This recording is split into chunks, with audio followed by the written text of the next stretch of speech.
E aí, galera do Terceirão da Elisa, olha que quem tá de volta, Prof. Feline, com mais uma aula de filosofia para vocês essa semana. Nós paramos no meio do Platão, né? Porque a aula já estava grande demais e ainda tinha mais coisas do Platão para falar. Então eu parei um pouquinho ali, né? Parei assim, forçadamente. E agora a gente continua então de onde a gente parou. Na verdade, eu vou voltar um pouquinho só para conversar com vocês sobre como é que foi, né? O que a gente viu na aula passada. E também comentários que eu recebi. Eu gosto de receber comentários de vocês pós-aula, se vocês estão entendendo, se vocês não estão entendendo nada, se vocês estão assistindo inteiro, se vocês cansam na metade que minha voz é chata, se eu tô usando exemplo de caneta para variar. Gente, é que eu não tenho. Eu vou usar o exemplo de quê? De tesoura? Não tem outra tesoura pra eu comparar aqui, só tem uma, entendeu? Enfim, né? Esses feedbacks pra mim são muito importantes e também são bem legais a gente receber. E aí eu recebi um comentário também de uma pessoa que falou que adorou o Glauco. Adorou o Glauco. Não vou falar quem é, mas a pessoa falou que adorou o Glauco. Quero depois saber se vocês gostaram ou não do Glauco.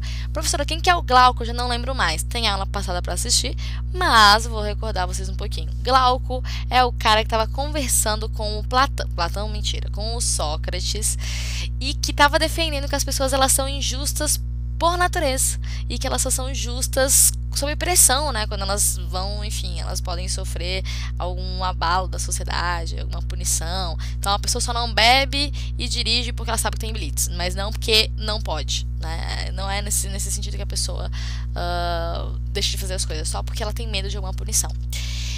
E aí ele traz aquele exemplo do Anel de Giges, que é o primeiro mito presente na República de Platão. É importante a gente salientar isso, que o primeiro mito que a gente tem na República de Platão não é o mito da caverna, apesar de a gente falar muito mais do mito da caverna, porque ele é um dos mitos mais importantes mesmo da República, mas o Anel de Giges é também, agora sendo muito importante, principalmente porque cai no vestibular da UFSC, né? O vestibular da UFSC do final do ano passado caiu, no meio desse ano, se tiver vestibular, vai cair de novo, porque é o mesmo edital, e no final do ano, muito provavelmente vai ser o mesmo edital, porque não costuma mudar o edital do vestibular, assim, de filosofia, de um ano pro outro. Às vezes ele demora muito pra mudar. Tipo, a gente tava com o mesmo edital uns 3 anos, 3, 4 anos seguidos. Então, agora, ano passado mudou. Então, pode ser que permaneça igual. Então, é interessante vocês salientarem isso. Por isso, eu recomendo que vocês assistam mais de uma vez a aula passada sobre o mito ali de Giges, tá? E agora esses assuntos que eu vou falar aqui sobre a política do Platão também, porque é um dos tópicos que costuma aparecer no edital da UFSC, tá bom? O vestibular da UFPR vai cair o Platão também. Então, assim, quem quiser estudar em Curitiba vai ter que passar por essa situação também, tá bom? Bom, pessoal, seguinte, como eu falei, da onde vai continuar, né, que nós temos a polis ideal do Platão. Ai, voltei tudo, que anta. Não, vou sair, era dali que eu queria continuar. Vocês veem todos os bastidores do erro. Aqui não escondo de vocês. Vai, esse aqui. Aê, agora foi. Tá, seguinte. Pessoal, vamos falar de polis ideal. O Platão é um cara que ele tem o mundo das ideias, que talvez Sócrates seja um amigo imaginário dele, inclusive. E ele vai criar a polis ideal. Gente, o Platão, na sua obra República, ele tá indignado com a democracia ateniense. Vamos lembrar, democracia ateniense é uma democracia direta. O que significa? Igual a nossa, professora? Não, a nossa democracia é representativa. Escolhemos pessoas para nos representar, tá bom? Democracia direta é o quê? Todos os cidadãos têm direito à voz, ou seja, tem a assembleia, todo mundo vai lá, vota, discursa, todas essas coisas, né, que acontece. O que nós temos? Todo mundo mesmo vota, professora? Não, cidadania restrita. Apenas alguns são cidadãos, tá? Cidadãos não, cidadãos.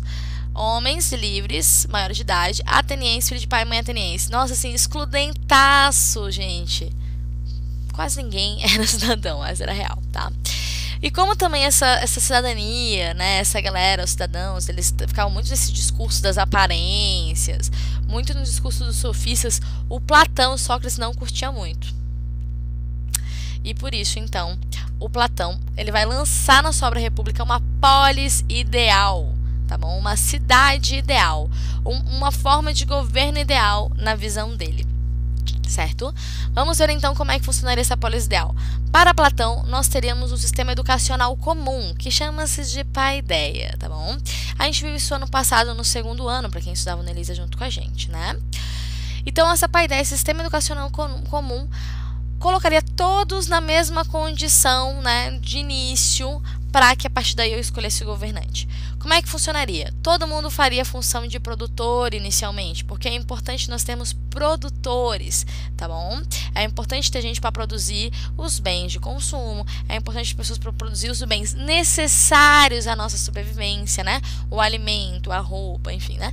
Então é o seguinte, primeira fase dos produtores, aqueles que tiverem uma capacidade natural para essa função e não conseguirem passar para a próxima fase, serão os produtores que a cidade necessita. A cidade precisa de produtores, tá bom, pessoal? Então, aqui temos os produtores.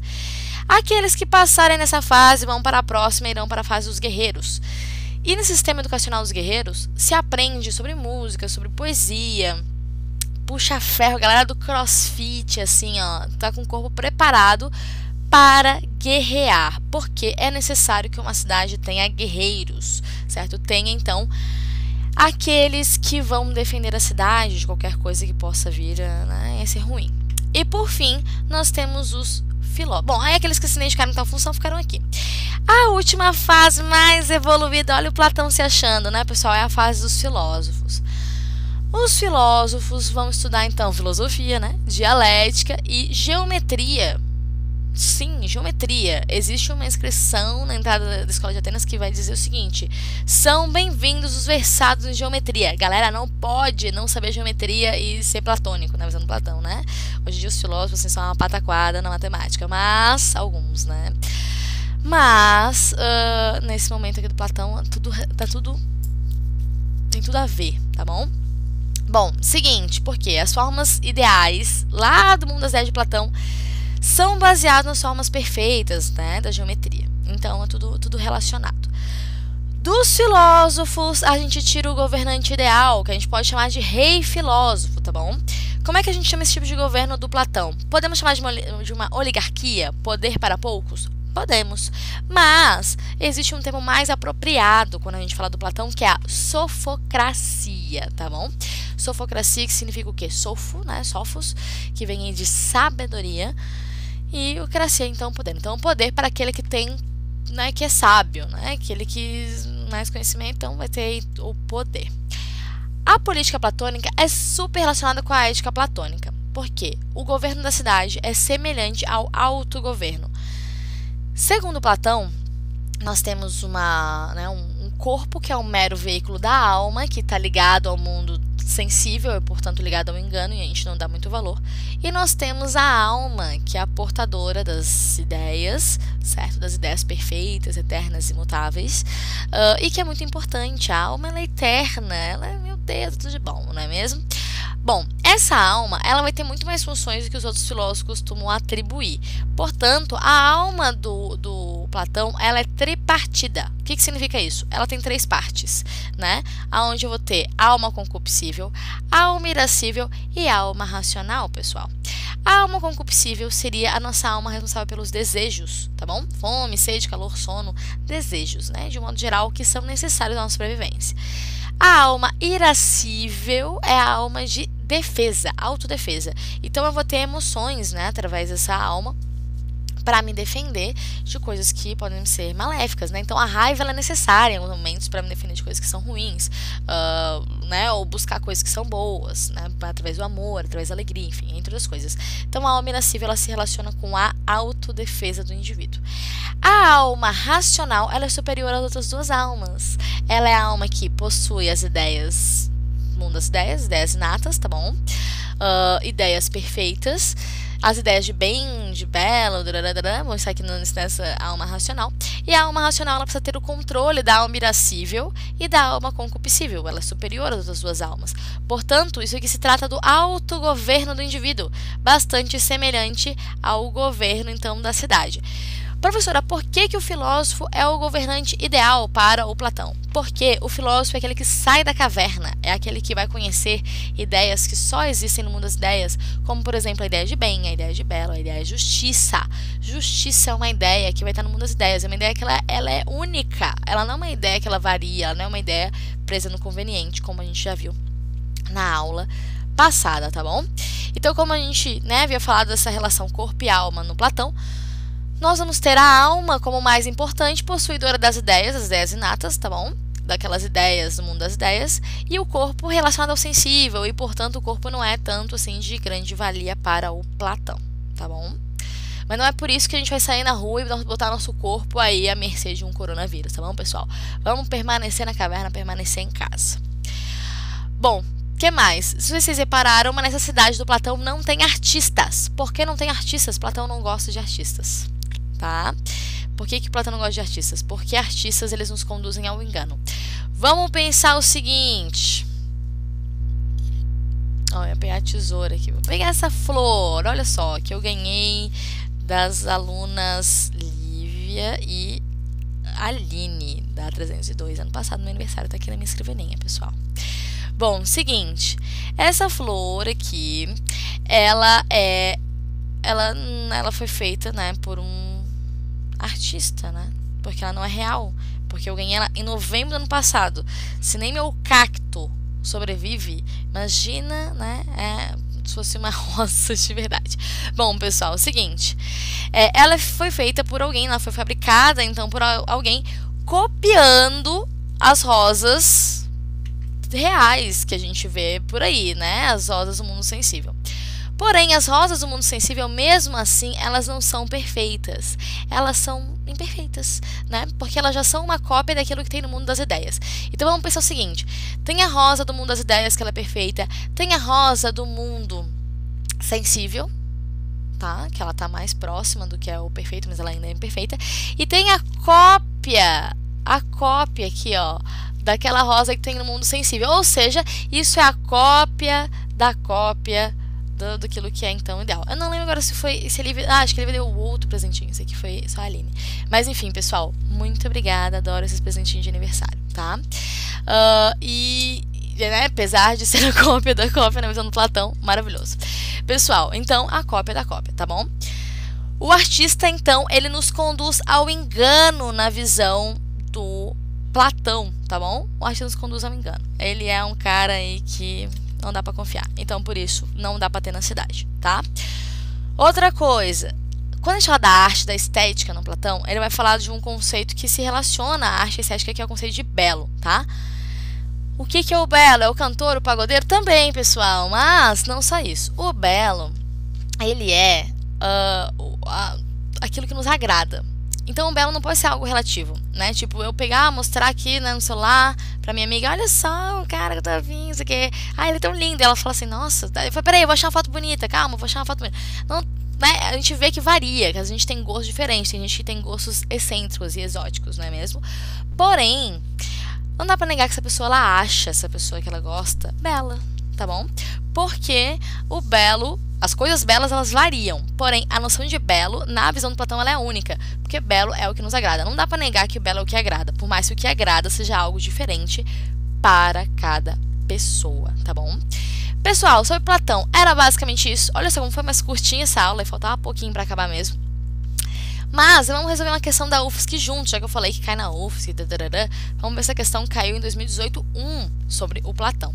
Lá perto, quando a gente tiver o super e tal, eu vou resolver mais questões do Platão no mesmo estilo UFSC pra vocês. Reparem uma coisa importante, tá? Questão da UFSC não é igual a questão do Enem, ou seja, não vem um texto junto, tá bom? Ela vem assim, já direto na questão pra gente não quer nem saber. Então tá aqui. Sobre o mito da caverna, no livro A República, de Platão, é correto afirmar que ele... Gente, se vocês verem a questão de 2018-2, da questão de 2019-1, 2019-2 e 2021, elas vão ser... 2020.1, né, no caso, elas vão ser muito parecidas, tá bom? Elas vão ter esse mesmo enunciado aqui, o enunciado não muda, muda as alternativas.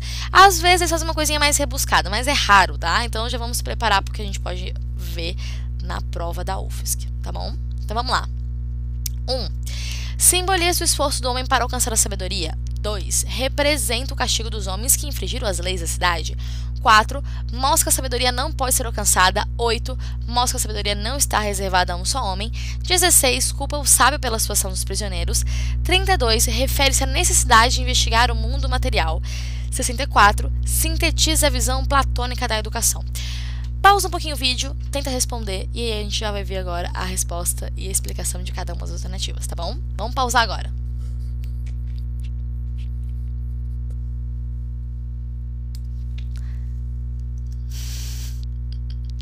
Certo, pessoal? Bom, seguinte, já botaram aí qual que é a resposta de vocês? A resposta correta é essa, a 1, a 8 e a 64. Por quê? Primeiro de tudo, a 1 diz... O mito da caverna, lá, nossa aquela aula passada, né? Simboliza que o esforço do homem não é um homem para alcançar a sabedoria. Sim, né? É um esforço sair da caverna. Não é fácil, né? Assim, vou sair de volta. Não. É um esforço, tá bom? Cansa. É uma parada, assim, um esforço racional. Saída daquilo que é cômodo, sair da zona de conforto, não é fácil, pessoal. Realmente não é, tá bom? 2. Representa o castigo dos homens que infringiram as leis da cidade. Em nenhum momento, nessas duas aulas, eu falei sobre um assunto nesse sentido. Às vezes tem muitas questões que são ponto fora da curva. Vocês reparem e não vai ser essa, tá bom? É nitidamente para aquela galera que tá achando que quarentena é férias. Aí essa galera assinala essa alternativa aqui, tá?